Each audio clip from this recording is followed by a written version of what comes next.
Hi, it's Tina today, and today I would like to share with you on how I created my blank canvas mixed media layout. So the first thing I did was take my canvas piece and just covered it with a thin layer of gesso, and I'm using the Liquitex acrylic ink that was in the main kit for January, and a container or two that's got water in it because I'm actually going to mix them up to make a color wash from that. So you can see there's water in my containers already.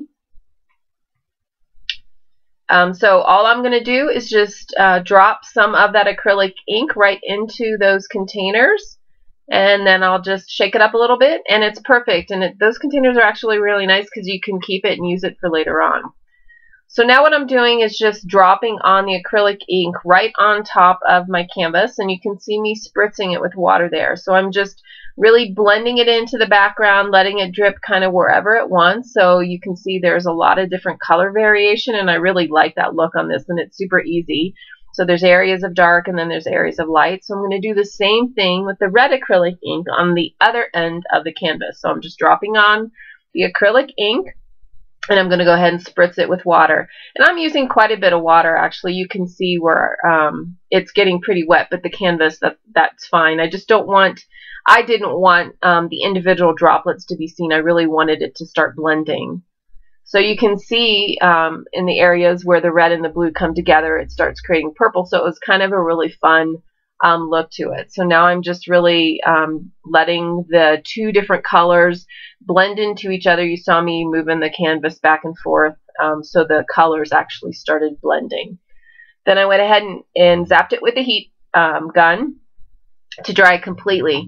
So now what I'm doing is taking that solution that I had made at the beginning of the video, and I'm just going to start dabbing on some more color. I wanted more depth and texture to my background, and I'm just going to let this sit on top of the other color that's already on there. And you'll really see in the close-ups that I've posted on the blog what that looks like when it just dries on there. And again, it's just a little bit of a different look than the spritzed color on there. And I'm just going to let it sit right on top, so it's going to pool in those areas. And I did the same thing with the other end, so you can see me mixing in some of the red acrylic ink into my water.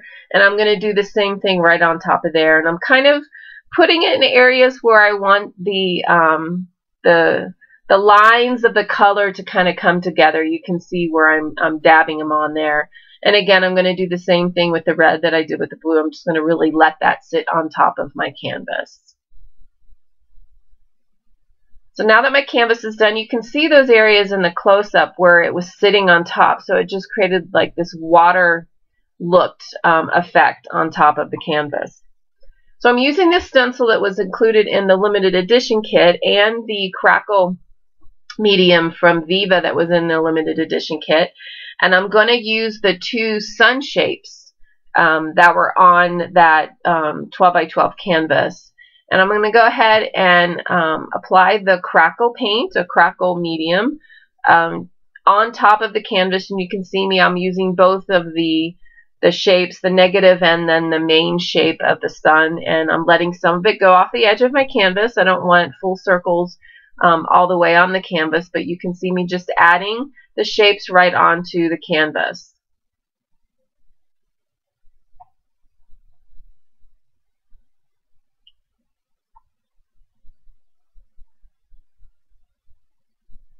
So I'm just trying to figure out, from a flow standpoint, I kind of had in my mind where I wanted my photo to be and where I wanted the title to be. So I'm just trying to figure out where I want my sun shapes to actually be on my canvas.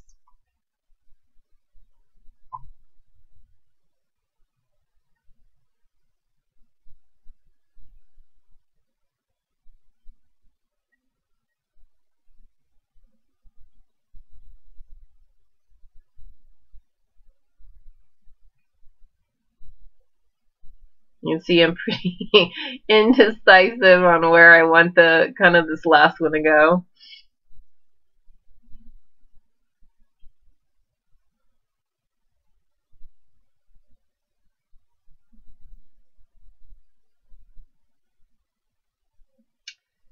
So then I let that dry completely so it cracked, and you can see the red and the blue color underneath the cracked medium once it was dry. And then I grabbed a lot of my doodling pens. So I have a bunch of my Montana markers, and I have a lot of my my black doodling pen and my white Uniball Signo pen, which is like totally awesome. It's my favorite white pen out there, and I'd buy them by the caseload if I really could. So I'm going to take the shapes that are on my canvas, and I'm going to really start outlining them. I'm going to go through this really fast. I didn't want you to sit here and watch me outline each one of these sun shapes. So I'm just going to take my doodle marker, and it's the one from Christy Tomlinson, the one I use from Scarlet Lime. I really like those. They go over kind of this rough surface really nicely. So you can see that I've outlined all of the shapes, and when I moved it, you can see kind of some of that shininess from the crackle medium. And now what I'm going to start doing is doodling on each one of the sun shapes. So you can see me getting different colors of my Montana markers out. I love these markers. They're great. It's just acrylic paint in a pen form, so it's really nice. You can apply it in the areas, very small areas. They're fabulous for that. So I'm going to start coloring in and doodling on all of my sun shapes. And again, I'm going to fast forward through most of this. I didn't want to bore you by having you sit and watch me do it all. But I'm doing basically two different design color themes on the sun, so you can see that repetition throughout my layout there. So I'm just going to keep doodling. I'm adding layer on top of layer between the Montana markers and my black and my white doodle pen. I just keep adding a bunch of layers on top of each one of the shapes.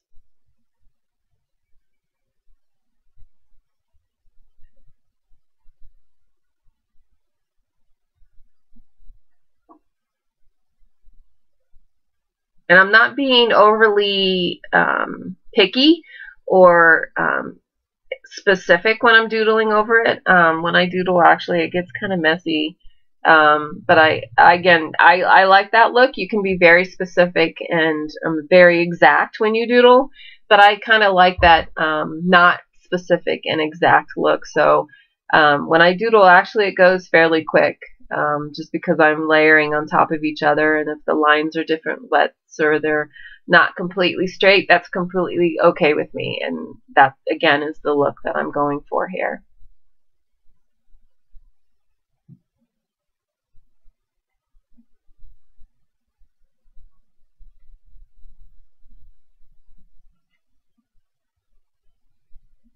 And with the Montana markers, you want to shake them before you use them, and then you can see that piece of paper on my right side. I press it down just to get that acrylic paint flowing through the tip of the marker.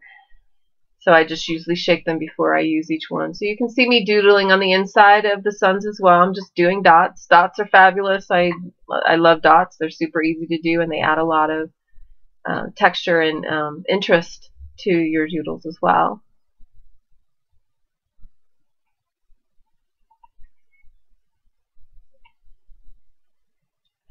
And I'm just adding and outlining each one of them. A lot of times when I do the dots with the Montana markers, I'll even outline them.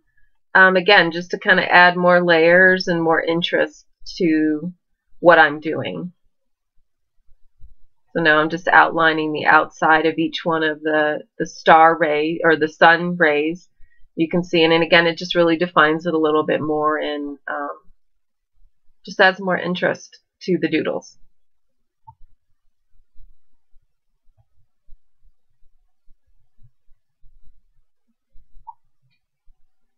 So you can see I'm close to getting done with my doodles. I'm just adding some last minute dots in the center with some of the green Montana marker. You can see I left the centers of the one empty because I wanted that blue crackle to actually show through. So I just added circles on the outside of them, but then I added the green on the inside of the others.